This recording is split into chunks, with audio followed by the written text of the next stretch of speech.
ఇక ఆంధ్రప్రదేశ్లో తుఫాను ప్రభావం గురించిన బ్రేకింగ్ న్యూస్ ఇప్పుడు చూస్తున్నాం. ఏపీలో తుఫాను ప్రభావం నుంచి ప్రజలను రక్షించడానికి సర్వం సిద్ధం చేస్తోంది ఎన్డీఆర్ఎఫ్. మొత్తం 6 తుఫాను ప్రభావిత జిల్లాలుగా గుర్తించారు. ఈ జిల్లాలకు 30 మంది సిబ్బందితో కూడిన 6 బృందాలు తరలి వెళ్లాయి.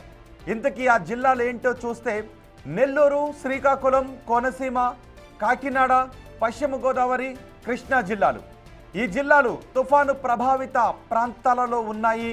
ఎల్లుండి ఈ తుఫాను తీరం దాటే అవకాశం ఉంటుంది. తుఫాను తీవ్రత చాలా ఎక్కువగా ఉన్న నేపథ్యంలో ఎటువంటి ప్రాణ నష్టం జరగకుండా సాధ్యమైనంత వరకు ఆస్తి నష్టాన్ని కూడా తగ్గించే విధంగా అధికారులు రంగంలోకి దిగారు. మొత్తం అన్ని జిల్లాల అధికారులు అప్రమత్తమై ఉన్నారు. కృష్ణా బెటాలియన్, ఈ జిల్లాల బెటాలియన్ కమాండెంట్ ప్రసన్న కుమార్ తమ సిబ్బందికి పలు సూచనలు చేశారు. NDRF battalion commandant Prasanna Kumar తమ సిబ్బందికి తుఫాను ప్రభావిత ప్రాంతాల్లో ఏ విధంగా సహాయక చర్యల్లో పాల్గొవాలి అనే విషయంపై సూచనలు చేశారు.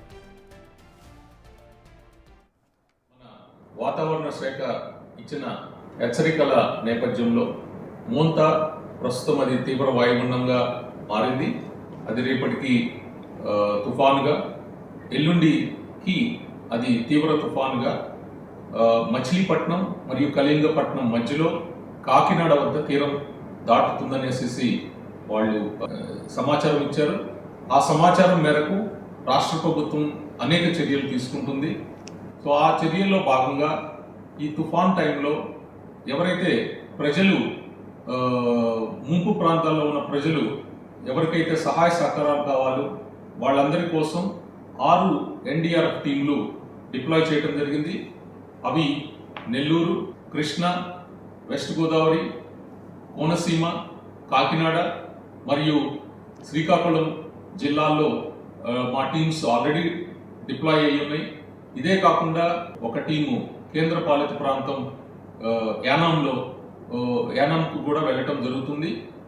ఇంతే కాకుండా కొన్ని టీంలు విజయవాడలో, కొన్ని టీంలు వైజాగ్లో కూడా మేము రిజర్వ్లో ఉంచాము. ఇన్ కేసు ఏదన్నా అవసరమైనప్పుడు అవి ఇమ్మీడియట్గా మూవ్ అవుతాయి ఎక్కడైతే అవసరం అవుతాయి. తుఫాను ప్రభావం ఆంధ్రప్రదేశ్ తీర ప్రాంతంపై చాలా ఎక్కువగా ఉండే అవకాశం ఉంది అని ఆంధ్రప్రదేశ్ ప్రభుత్వం అలర్ట్ అయింది.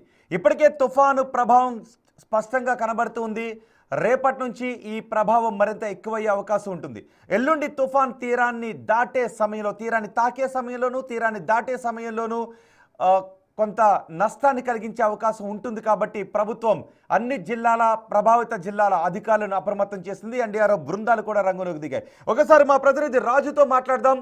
రాజు, తుఫాను ప్రభావం ఇప్పుడు ఆంధ్రప్రదేశ్ తీర ప్రాంత జిల్లాలపై ఏ విధంగా కనిపిస్తోంది?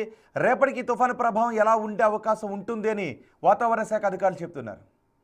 ఆగ్నేయ బంగాళాఖాతంలో ఏర్పడిన ఈ వాయుగుండం ప్రస్తుతం మరికొద్ది గంటల్లో తుఫానుగా మారే అవకాశం అయితే కనిపిస్తుంది. ఇప్పుడు తీవ్ర వాయుగుండంగా ఇది కొనసాగుతుంది. ఇది మరికొద్ది గంటల్లో తుఫానుగా రూపాంతరం చెందుతుంది. అయితే 28వ తేదీకి ఇది తీవ్ర తుఫానుగా రూపం మార్చుకుని తీరం దాటే అవకాశం అయితే కనిపిస్తుంది. ప్రస్తుతం విశాఖకు దక్షిణ ఆగ్నేయంగా 800 కిలోమీటర్ల దూరంలోనూ, కాకినాడకు ఆగ్నేయ దిశగా 800 కిలోమీటర్ల దూరంలో ఈ వాయుగుండం అయితే ప్రస్తుతం కొనసాగుతున్నటువంటి పరిస్థితి అయితే కనిపిస్తుంది. ఇది గడిచినటువంటి 6 గంటల్లో గంటకు 8 కిలోమీటర్ల వేగంతో ఈ తుఫాను కదలికైతే ఉన్నటువంటిది అయితే ఉంది. ముఖ్యంగా ఈ తుఫాను అంటే ఇప్పుడు దీనికి మొంతా తుఫాన్ అని పేరు పెట్టినా కానీ ప్రస్తుతం ఇది వాయుగుండంగా కొనసాగుతున్నటువంటి నేపథ్యంలో 27వ తేదీని ఇది తుఫానుగా రూపాంతరం చెందితే ఈ పేరును దీనికి పెట్టడం అయితే జరుగుతుంది. దీనికి సంబంధించి అంటే వాతావరణ శాఖ అధికారులు కూడా కాకినాడ అంటే 28వ తేదీన కాకినాడ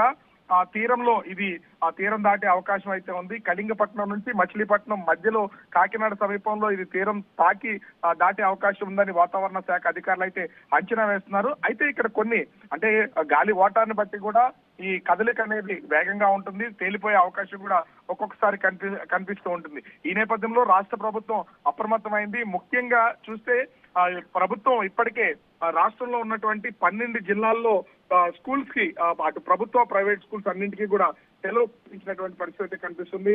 ముఖ్యంగా కృష్ణా, ఈస్ట్ గోదావరి, అన్నమయ్య, కడప, బాపట్ల, ఎన్టీఆర్, గుంటూరు, అనకాపల్లి, కాకినాడ, ఏలూరు, పల్నాడు, అంబేద్కర్ కోనసీమ జిల్లా. ఈ జిల్లాలకు సంబంధించి రేపటి నుంచి 3 రోజుల పాటు సెలవులు అయితే ప్రకటించినటువంటి పరిస్థితి అయితే ఉంది. ఎందుకంటే 27, 28, 29 ఈ 3 రోజులు భారీ స్థాయిలో వర్షాలు కురిసే అవకాశం ఉన్నటువంటి నేపథ్యంలో అధికారులు అయితే ఈ నిర్ణయం అయితే తీసుకున్నారు. ఇప్పటికే సీఎం చంద్రబాబు మొత్తం రివ్యూ నిర్వహిస్తున్నటువంటి పరిస్థితి అయితే ఉంది. ముఖ్యంగా విద్యుత్ శాఖతోనూ, రెవెన్యూ శాఖతోనూ, డిజాస్టర్ మేనేజ్మెంట్ అండ్ హోంమంత్రిత్వ శాఖతోనూ ఇప్పటికే నిర్వహించి ఎక్కడా ప్రాణ నష్టం జరగకుండా ఉండేలాగా అధికారులంతా అప్రమత్తంగా ఉండాలని సీఎం చంద్రబాబు అయితే ఆదేశాలు జారీ చేసినటువంటి పరిస్థితి ఉంది.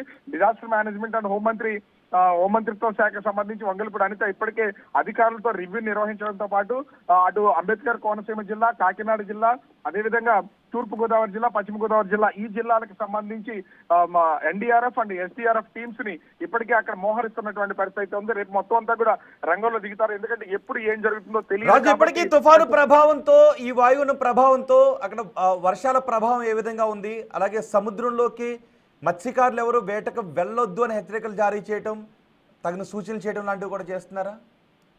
అంటే ముఖ్యంగా చూస్తే ఈ రోజు అంటే 26వ తేదీన వర్ష ప్రభావం అన్ని జిల్లాల్లోనూ, ఆంధ్రప్రదేశ్ లో ఉన్నటువంటి అన్ని జిల్లాల్లోనూ చాలా తక్కువగా ఉంటుందనేది ఈ రోజు వరకు చెప్పినటువంటిది అయితే ఉంది. అయితే రేపటి నుంచి ముఖ్యంగా చూస్తే అటు విశాఖపట్నం నుంచి తిరుపతి జిల్లా వరకు కూడా మొత్తం ఉన్నటువంటి ఈ సముద్ర తీర ప్రాంత కోస్టల్ బెల్ట్ లో ఉన్నటువంటి ప్రతి ఏరియాలోనూ దాదాపుగా 80 నుంచి 100 కిలోమీటర్ల వేగంతో ఈదురుగాలులు, అదేవిధంగా హెవీ రైన్స్ కురిసే అవకాశం ఉందని, అంటే చెదురుమదురుగా కాదు అనేక చోట్ల హెవీ రైన్స్ కురిసే అవకాశం ఉందని వాతావరణ శాఖ అధికారులు అయితే తెలియజేస్తున్నటువంటి పరిస్థితి అయితే ఉంది. అయితే వాతావరణ శాఖ అధికారులతో మాట్లాడినటువంటి సందర్భంలో కూడా ఎండలు ఎక్కువగా ఉన్నాయి, వర్షాలు ఎక్కడ పడట్లేదని క్వశ్చన్ చేసిన సమయంలో వాళ్ళు ఎండలు ఎంత ఎక్కువగా ఉంటే వర్షపాతం అంత ఎక్కువ నమోదయ్యే అవకాశం ఉంది. ఎందుకంటే అలల బీభత్సం కూడా సముద్రంలో ఎక్కువగా కనిపిస్తున్నటువంటి పరిస్థితి అయితే ఉంది. ఇది ఎక్స్పాండ్ అవుతుంది, ఉన్నటువంటి ప్లేస్ నుంచి ఎక్స్పాండ్ అవుతూ ఇది సుడులు తిరుగుతూ వస్తున్నటువంటి పరిస్థితి అయితే ఉంది. ఈ నేపథ్యంలోనే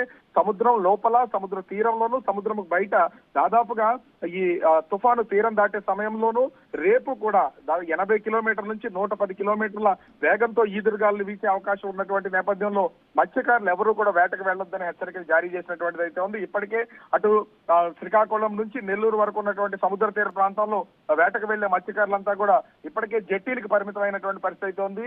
వాతావరణ శాఖ, భారత వాతావరణ శాఖ కూడా ఆంధ్రప్రదేశ్ సంబంధించినటువంటి మత్స్యకారులు ఇప్పటికే వేటకు వెళ్ళినట్టు వాళ్ళు ఉంటే వాళ్ళు ఉన్నటువంటి ప్రాంతంలోనే సముద్ర తీరానికి చేరుకోవాలని ఎక్కువ ప్రభావం ఏ జిల్లాలపై ఉండే అవకాశం ఉంటుందని చెప్తున్నారు. ఎందుకంటే సోమవారం అర్ధరాత్రి దాటిన తర్వాత తీవ్ర తుఫాన్గా ఇది రూపాంతరం చెందుతుంది అని వాతావరణ శాఖ అధికారులు చెప్తున్నారు. సో ఎక్కువ ఎఫెక్ట్ ఏ జిల్లాలపై, పర్టికులర్ గా ఏ ప్రాంతంపై ఉండే అవకాశం ఉంటుంది?